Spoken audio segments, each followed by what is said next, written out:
Dina, when you're out training and you're thinking of just like a million things in your head, like I do, and you're like, oh, one of those things I need to think about is how much food, or more importantly, how many carbohydrates should I be eating per hour?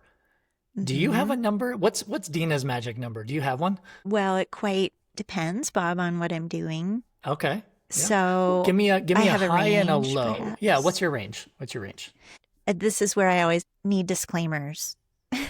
Like, except my training status is this, or Yeah. I'm in the Yeah. mountains for that, but I mean, I would say 30 grams of carb per hour to maybe 50. Yeah. hmm Honestly, that's about my range also. It's right around probably 20 to 50-ish, Okay. maybe 59-ish. And I'll say why 59 was so important. But yeah, Okay. I mean, I feel like a lot of us recreational individuals are kind of have that hourly total in terms of grams of carbohydrate. Well, obviously, I think listeners, you hopefully know what's going on in the endurance sport nutrition world right now, because carbohydrate consumption per hour of training or racing is literally going through the roof. No joke. That is not a pun or anything, because of research, because of new sport nutrition products. Like, this is amazing, isn't it, Dee? Like, even just, I say a few years ago, it's probably more like 5, 10, 20 years ago, that we weren't seeing this amount of carbohydrates being consumed by athletes. So what we're going to do, we got our hands on an article from Triathlete Magazine, and it is basically where they analyze some of the professional triathletes' high carb nutrition plans. So Dina and I are just going to chat about those. And at the end, you're going to learn how we feel about these nutrition plans. What do you think, Dee? Are we up for this? I am excited.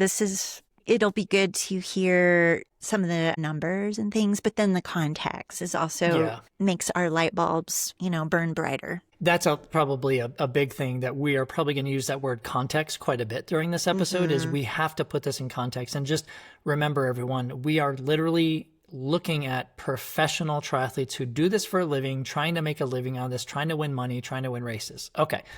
So that said, we're gonna pick a few athletes that they highlighted in this particular article. And again, this is from Ironman World Championships in 2025, right? And we're gonna start, and this is in no order, it's just how they ordered the article, right? We're just gonna look at a couple of the professional men first. So we're gonna start with Kasper Storns. He's from Norway, okay? He won the race. He won the race in 7 hours and 51 minutes, 39 seconds, a new course record, by the way, in Nice, France. And I don't know, Dee, I'm looking at the fueling that they put down here, and you know, my jaw is dropping at some points, right? Because let's go through it. Let's go through it. Like, let's not let our listeners anticipate any longer. So before the swim, it said that he consumed 60 grams of carbohydrates. So in my mind, I'm like, okay, that's fine. Like, that's kind of normal that I would expect. We don't know when, right? So was it 5 minutes before? Was it an hour before? But what do you think about that, Dee? We don't know the details, so I'm assuming that is in the window of time right before the swim. We're not Mm-hmm. counting like other breakfasts or other Right, right. things. So, yeah, I mean, I don't know that that's too surprising for this level of athlete. Yeah. Okay. So transition one. So after he got out of the swim during T1, he consumed, it says 80 to 100 grams. I don't know why they have a range there, because okay, I get it. Because, T1, it's not like a per hour range. It's like T1 is like probably 2 minutes for him, right? Anyway, Or 80 to less, 100 yeah. grams for me, I'm like, okay. Like, that doesn't really get my attention. That's not like through the roof, carbohydrate consumption. But this is where it gets good. Okay. So now let's move to just wow, right? On the bike. So he finished the bike in just over 4.5 hours, 4 hours, 31 minutes, 26 seconds. It said he consumed, are you ready for this? Listeners, you might want to just stop what you're doing and listen to this. The winner, he consumed 175 to 180 grams of carbs per hour, 4.5 hours. That breaks into 720 calories per hour. Dina, I'm going to turn it to you for some commentary. Well, my face is like, huh? Seriously. I mean, I don't know his burn rate, and I can see a Right. picture of him. He looks pretty Yeah. lean. I Yep. mean, muscular and all that, but super fast, obviously. So, Yeah. and in the commentary verbatim here, his approach is grounded in continuous metabolic testing at race intensity and refined through months of targeted training. Yes. So, like, he wasn't just random about this fueling plan. Yeah. Context, right? He probably spent 6 months, if not more, doing this. And I don't know, listeners, if you realize this too, because a lot of data is coming from this too, like what these top pros, male and female, are doing. And literally, they are spending half their year training and doing this and having actually a lot of metabolic efficiency testing, doing a lot of this in training to refine this, because as we've talked about on previous episodes, this carbohydrate or gut training protocols, they don't exist, right? So it is really an N of one with the athletes. And that's why we see a lot of these pros doing a lot of testing. They're taking months and months and months to try to refine their strategies. So, I mean, one, kudos to them for doing that. Two, it's becoming part of the coaching and the training philosophy these days, especially with these pros. And 3D, I mean, this comes to me. I don't understand how, because it says his nutrition product was a carbotonic, which I don't know what that is, and then gels. I can't even imagine how many gels he would need to take to consume 720 calories per hour. So what I'm thinking is, how did he go that fast in trying to consume that much, right? So just logistically, I'm not even talking about gut training. I'm just like, how did he grab that much? Or how did he, you know what I mean? This product I wasn't familiar with. It's interesting. The carbotonic, I mean, he's Norwegian, so maybe this is a Norwegian company or European, but I don't know. I'm looking at a carbotonic, Bob, and this is a no fructose containing powder. So that strikes curiosity. However, I know the author of this article in Triathlete magazine probably did the best she could to capture all the data from either the athlete or the team supporting the athlete. So we don't know like how much came from what product and timing and all that. But it's interesting because the athletes we're talking about, I think almost all of them are using different products from one another. Mm-hmm. So we can't compare apples to apples necessarily, but it may be a part 2 we can expand on in a future episode, like some of these newer products too that are facilitating performance of these pro athletes. For sure. Okay, so moving to the run, this honestly did not surprise me. Okay, and I'll tell you why here in a second. But on the run, he was consuming between 100 and 120 grams of carbohydrates per hour, or 400 to 480 calories. Okay, so it doesn't surprise me because, we've been seeing this in elite professional ultra runners, specifically males, right? So we've talked to a few, we've had a few on our podcast. So that didn't surprise me. Did it surprise you, Dee? Not really. Yeah. Okay. So his total, so they totaled everything, and per hour, he consumed 182 grams of carbohydrates, which was approximately 728 calories. And we just need to remember that obviously he consumed nothing during the swim, right? So that's pretty obvious. Ocean just during, water. Yeah. Water. Exactly. Yeah. No, ocean some water. Salt, right? And then throughout the entire race, he consumed 5,600 calories. Okay. So again, a lot of things are unknown. Like what was his, that was his energy intake. What was his energy expenditure? We just don't have that data, right? But what I found really interesting was super high amount of carbohydrates per hour on the bike. Let's go to third place. So you may know this name a little better, Christian Blumenfeld, right? So he is an Olympic medalist. He's from Norway. He's gotten a lot of press these days, these past few years. So he got third place and he finished in 7:56:36. And we only have data on his bike and his run and then the nutrition products he used. So on the bike, very similar to Casper, Christian was consuming 177 grams of carbohydrates per hour. And on the run, it said approximately 130. So he was kind of a little bit more up there, right? And it was coming mostly from, I'm assuming, because he's a Morton sponsored athlete, it lists Morton 320. And I'm assuming when it says gels, it's the Morton gels. So don't know a couple things like his transition fueling, anything like that before the swim. But again, kind of similar to the first place finisher. So what we're seeing is some really interesting data in terms of what's happening on the professional men's side of things, right? And we're seeing some similarities in terms of how many grams of carbs per hour on the bike and the run. Okay. But now let's flip to the women, right? Let's see what gender differences we're seeing. So these are the professional women who raced Ironman World Championships in Kona. So it was a different location, obviously. So the first place finisher was Solveig. Yeah. Solveig. Okay. I don't know last name. Maybe Lovseth. She's also from Norway. This was interesting because now it's, let me just try to summarize these things, because in the pre-swim, so this is less than 30 minutes before the start, she had 60 grams of carbohydrates. Okay. Kind of similar to what we saw with the guys. On the bike, which took her 4 hours and 31 minutes, super fast bike, by the way. Wow. 145 grams of carbohydrate per hour.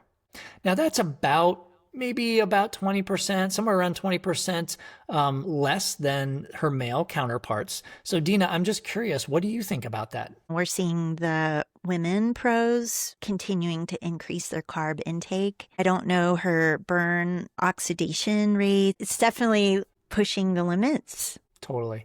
And then on the run, this is actually what surprised me. So I was like, okay, because we know we can assimilate a little bit more calories like carbohydrates on the bike, right? But then you have to run a marathon off the bike. Yeah. She consumed 139 grams of carbs per hour. I don't know why I am so shocked, because if you look at it, like Christian, third place male was 130 grams per hour, and first place was 100 to 120 grams of carbs per hour on the run. How is she consuming more than male? I mean, I just don't know. Like, do you have any comments on that, Dee? Also, I'm just thinking of the different climates between Nice, France, and Kona. Yep. Like I believe there's, significant difference there in humidity, maybe the winds and all that. So it's super impressive. In fact, if you want to comment on her fluid intake as well, because that wasn't noted with the male pros we were just talking about as much in detail as it is with her. Yeah, so looking at her fluid intake, Dee, it's a great point, because on the bike, she was consuming 41 ounces of fluid per hour, which, it's a little bit higher, but it doesn't really shock me, right? Yeah. Because it's Kona, it's okay. What shocked me was how many ounces of fluid she was consuming on the run. 63 ounces. Dina, that's almost 2 liters of fluid per hour. I just don't even know how the stomach handles that. It's wild, Bob. I wish we had a lot more data than this little paragraph. Like, did she pee? How much? Because she was using electrolyte capsules from Precision Hydration and their 1,500 tablets. So just curious about all of that in terms of like the logistics and tolerance. But here in the comments that she leveraged heat training strategies, of course, worked on training her gut, but it would be cool to see where her starting point was maybe 2 years ago to how she achieved these outcomes. Yeah. Amazing. And kudos to her for actually going through. That's what we were talking about earlier. Like, she spent time acclimatizing to heat. She did gut training, right? We don't know how long, but that's proof, right? So her totals for the whole race, she consumed 132 grams of carbohydrate per hour, and incidentally, 44 ounces of fluid, which that's kind of mind-boggling. But here's what the interesting part is. So she was first place, right? So second place was Kat Matthews from Great Britain. Now, let me just say second place. Let me try to do this math really quick. She was about 30 seconds, maybe 34 seconds, 36 seconds, somewhere around. Let's just call it 30 seconds and change. She was only 30 seconds behind first place. The reason I'm setting this up is because Kat on the bike, let's go back. Pre-swim, she consumed 80 grams of carbohydrate. Got it. On the bike, though, she consumed a fair amount of less carbohydrates per hour, 120 grams per hour. This is what caught my attention, Dee, right? So we have Solveig, first place. On the run, she was consuming 139 grams of carbohydrates. Kat, second place by only just over 30 seconds, consumed 60 grams of carbohydrate per hour. What? Unbelievable, because in the comments it says Kat also prepared with heat acclimatization training to support higher efforts through gut training. Yet she only here I am saying only, right? She only consumed 60 grams of carbs per hour on the run versus Solveig's 139? And set a course record for the run. Yes. On half the fuel. So these are interesting insights, Bob. Like we can't, I mean, my take here, which is obvious, right, is like our performance ability is not solely dictated from the fuel we're consuming. Is that okay to say? I think it's valid. I think if we saw the trend being very consistent, kind of like we saw with the two males that we brought up, but we didn't see that with the females, right? Which was interesting to me. So I think you're spot on with that. And interestingly enough, so yes, I totally support that, you know, we're talking a lot about these high carb feedings, these gut training protocols. It seems like a lot of professional athletes are doing that. And I will give them credit for what we're seeing now is they're spending months and months and months doing that, which is awesome. You know, us recreational athletes, you also need to spend months and months doing that if you plan on gut training specifically, right? But I kind of like the difference between first place and second place only being 30 seconds with the females and such a difference in fueling strategy, especially on the run. I think that's awesome. It's interesting. I would just add more curiosities to this piece that was published, Bob. I'm curious about, okay, all the top 10 in the men and the women. Yes. Because are we just looking at those that consume the most, or we just had these few people that were willing to give the data? True. Because this is just a small percentage of the pro field. And granted, these are a couple of the, you know, winners, top podium finishers and things, but I don't know, it'd just be interesting to see and try and make sense of like, well, there is this huge variance across athletes at this professional level. Yes, absolutely. And again, keeping in context, professional level, with Kat, we do not have her total carbohydrates for the entire race. We could probably figure that out if we calculated it, but obviously it's a lot less, right? Yeah. That said, I do kind of feel like we just need to make sure, as if you are a recreational athlete listening to our podcast, remember, these are professionals. They have a little bit special, you know, oxidation and metabolic tendencies for carbohydrates. But let me also just say this, Dee. I'm going to read this verbatim because I think this paragraph in this article, it just brings everything home. Okay. Yeah. Let me read this verbatim.